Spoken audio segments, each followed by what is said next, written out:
O Senhor esteja convosco. Ele está no meio de nós. Proclamação do Evangelho de Jesus Cristo, segundo Mateus. Glória a vós, Senhor.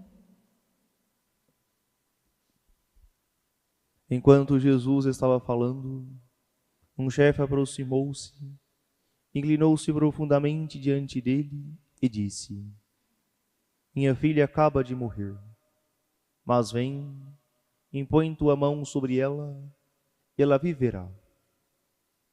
Jesus levantou-se e o seguiu, junto com os seus discípulos.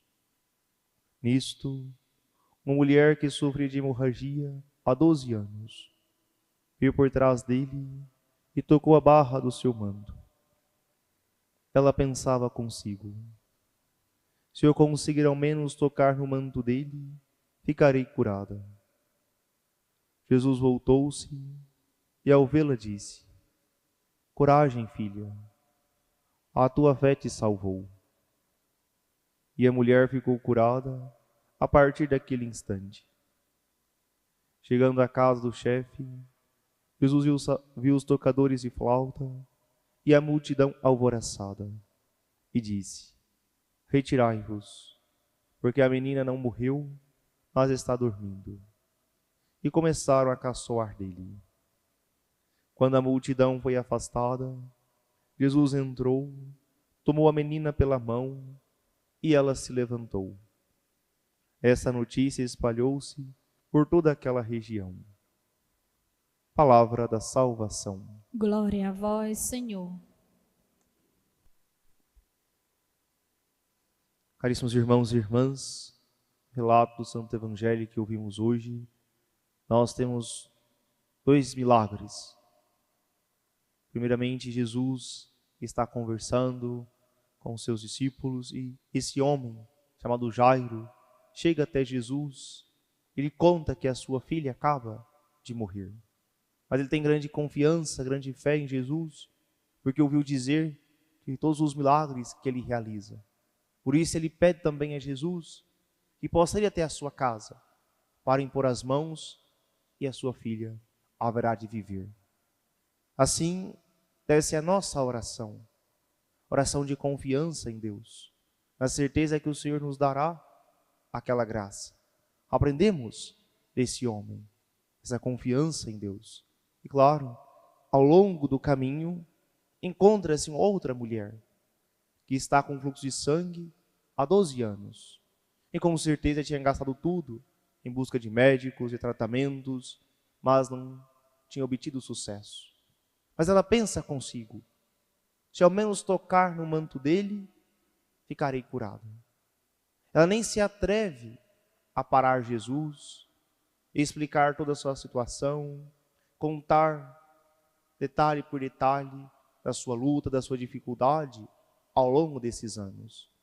Na sua timidez, ela tem uma atitude de audácia, de tocar o manto de Jesus. Imediatamente Jesus percebe: coragem, filha, a tua fé te salvou. E ela é curada. 2 personagens distintos um do outro.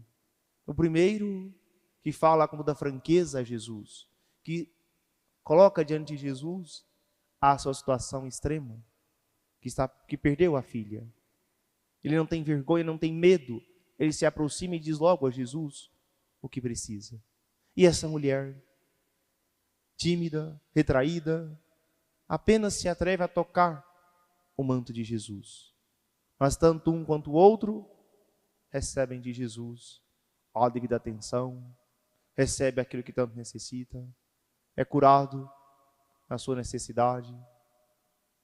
Assim também nós, ora falamos com toda franqueza, com destemor, ora nós temos vergonha, temos receio, mas o importante é, cada um de nós tem toda a confiança para se aproximar de Jesus, tem essa audácia de pedir a Ele o que necessita. E todos, à medida das suas necessidades, são atendidos. Por isso Jesus, ao chegar à casa de Jairo, todos começam a caçoar. E quando ele diz que ela não morreu, mas está dormindo, mas de modo algum o pai esmorece na fé. Pede que todos se retiram e Jesus entra no quarto no qual se encontra essa menina. Aqui é uma sutileza também que nos ajuda. Quantas vezes nós que demonstramos fé em Deus, confiança na sua providência, quantas pessoas também zombam de nós, zombam, caçoam, como se aquilo não tivesse sentido. De novo fazendo novena, de novo a missa, de novo pedindo isso. Para com isso. Hora ou outra escutaremos pessoas que irão zombar, que irão desmerecer a nossa fé, a nossa confiança em Deus. Qual é o caminho? Parar? Claro que não. Deixar de rezar? Não é a solução. É permanecer com o Senhor. Por isso Jesus entra nessa casa, estende a mão e a menina levanta. É revivificada, devolve a alegria àquela casa, àquela família, é restituída de novo a vida.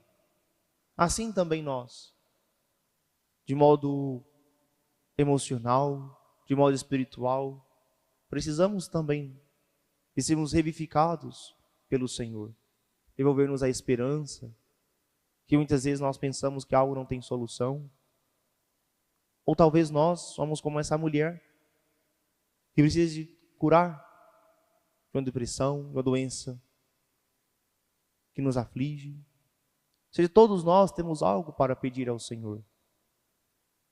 O que nós não podemos é deixar de pedir, porque alguém está zombando, porque alguém duvida no seu coração. Quantas vezes o respeito humano nos afasta de Deus? Porque na primeira crítica que nós ouvimos, nós pensamos: eu não vou mais falar, eu não vou mais pedir. Não podemos cair nas armadilhas de Satanás, que quer nos afastar de Deus, que quer nos encurralar na nossa tristeza, no nosso orgulho, no nosso egoísmo, de pensar que sozinhos nós conseguimos. Devemos, seja com audácia ou com timidez, se aproximar de Jesus. Iremos receber dele a graça que tanto necessitamos. E Deus sempre concede as graças que contribuem para a nossa salvação. Por isso, Santo Evangelho, esses dois exemplos de milagres que o Senhor realiza, está colocando no nosso coração a certeza que nós devemos nos aproximar dele e pedir o que tanto necessitamos, e o Senhor nos dará, porque ele é misericordioso, ele é bondoso. Nós é que muitas vezes nos cansamos de pedir. Papa Francisco diz isso sempre. Deus está sempre pronto a nos ouvir. Nós é que nos cansamos de pedir. E quando nós pedimos em oração com insistência, como os personagens do Evangelho que ouvimos hoje, não é para informar a Deus sobre o que nós estamos passando, não é para convencer a Deus que precisamos dessa graça. Nós pedimos com insistência para que possa aumentar a fé e a expectativa daquilo que o Senhor mesmo nos prometeu dar. Por isso as nossas orações de insistência, orações de petições, de pedir, pedir e pedir de novo, é para que aumente a nossa fé e a nossa confiança em Deus. Nós sempre recebemos tudo do Senhor, mas recebemos tudo a seu tempo. Por isso, quanto mais nós pedimos, mais se gera a expectativa do milagre que vai chegar. Porque do que nós precisamos, Deus já sabe. Porque na sua onipotência, na sua onisciência, Deus tudo conhece, Deus tudo pode. Mas Ele quer de nós, quer ouvir de nós. Quanto mais eu quero, mais eu peço. Porque se eu quero pouco, também vou pedir pouco. Mas se quero tanto, vou pedir com tanta insistência, com tanta fé. Portanto, sejamos nós sempre a pedir ao Senhor, seja uma graça por nós ou por alguém de que tanto amamos, para que o Senhor atenda os nossos pedidos e possa curar as nossas enfermidades. Louvado seja nosso Senhor Jesus Cristo.